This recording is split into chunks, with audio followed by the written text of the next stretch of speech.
All right. Hi there, Professor. This is Jesse McCullough, and welcome to my final project presentation, which is body image, technology's role on what we're supposed to look like. Okay.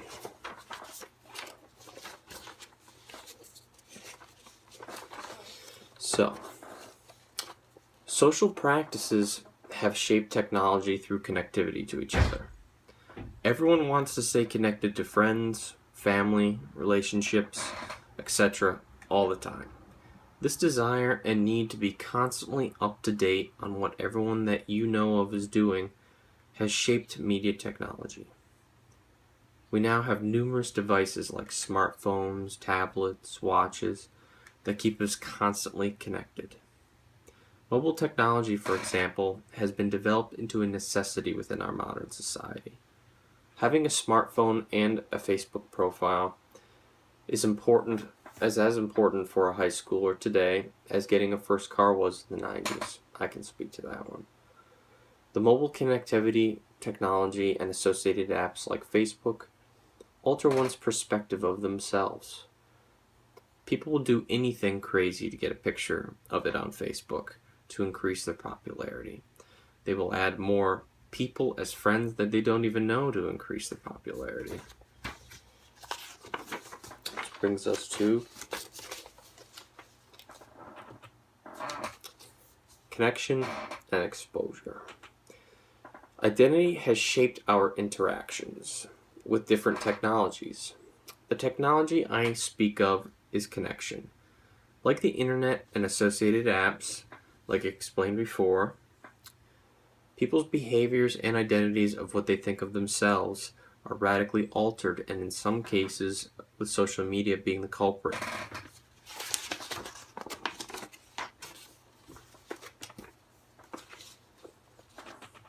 Technology's effect on identity can be positive, as in a huge motivator for improvement of one's life, like fitness, or education, or careers.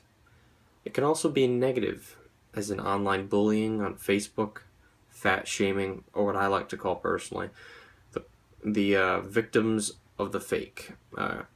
Essentially, people who are so constantly exposed to a false truth on the internet or social media that they begin believing that it's reality. Through many different emerging technologies and many different industries, the topic of body image and identity has brought up numerous societal issues. More and more of our society wants to be considered perfect. They have been bombarded by the media as to what is normal, what is fat, so much that it has started a movement towards extreme perfection.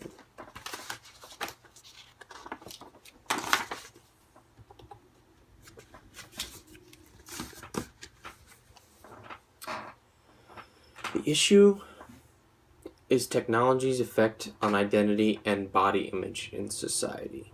It stems from media starting back in the 50s and 60s in advertisements, where the media began changing how society thought how we should look. You didn't see any of the models that we have today back then, did you? Even looking at Marilyn Monroe compared to the people like Jessica Alba today, things are very different, aren't they? The issue is about how connection technology further exposes us to examples of how your body should look. This can have a positive motivating factor to parts of society and negative factors to others.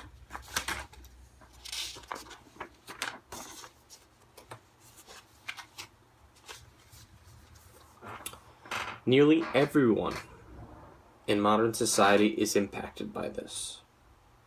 They are you, they are me, the general audience of a modern society of citizens.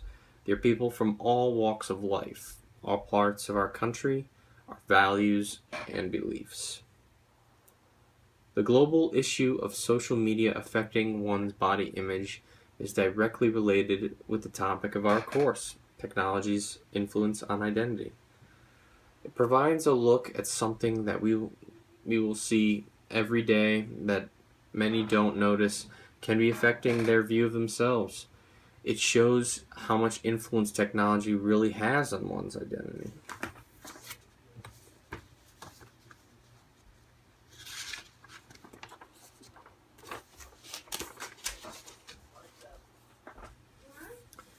The issue can be a highly positive impact for some people, highly negative or neutral as well.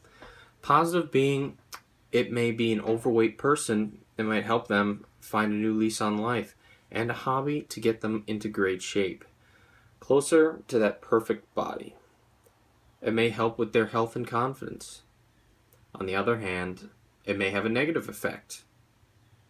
A teenage girl who is not skinny and by no means fat, what many would consider to be relatively normal, she is constantly exposed on Facebook and TV in school that she isn't the size of that popular cheerleader.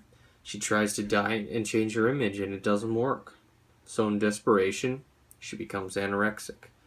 She stops eating because that is a surefire way to lose weight and to look like those cheerleaders with a boyfriend and popularity. This is just an example of how the issue can be negative.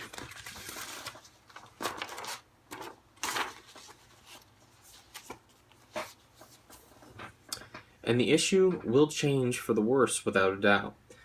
Nearly every single ad that you see in a fitness magazine or on the internet is photoshopped. Even if the model is in outstanding shape anyway, I guarantee you they are still photoshopped.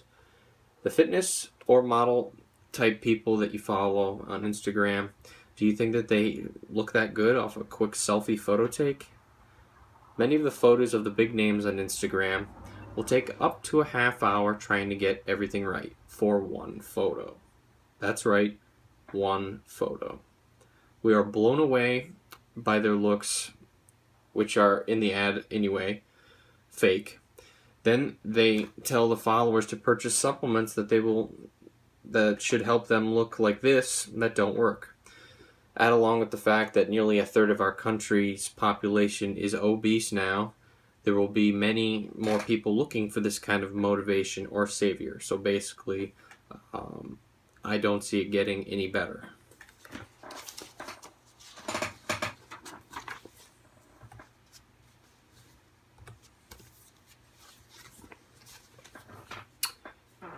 It would certainly help if our country had a better diet, like many other countries.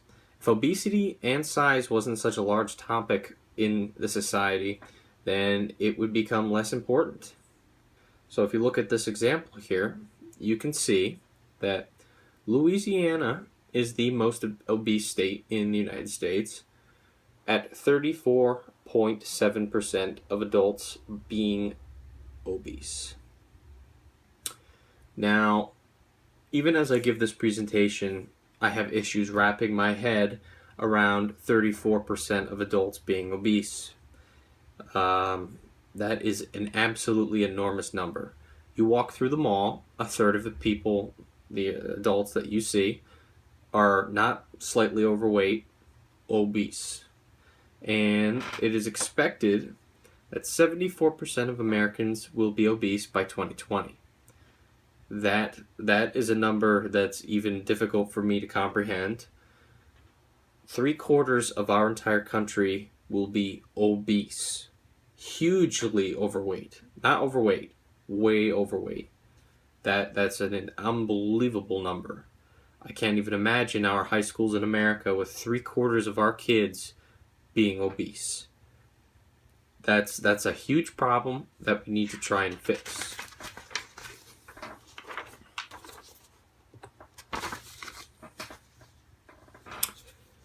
So the best thing here is what policies have been trying to instill on families for years in our country in schools.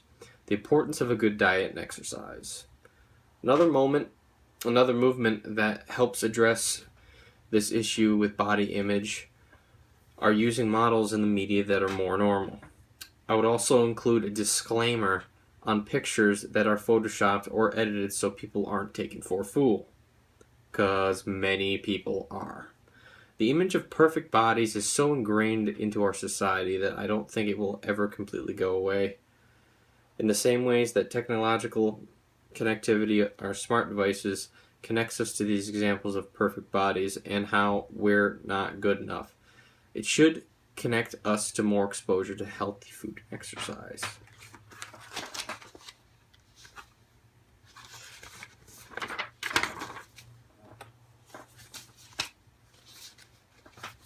Okay.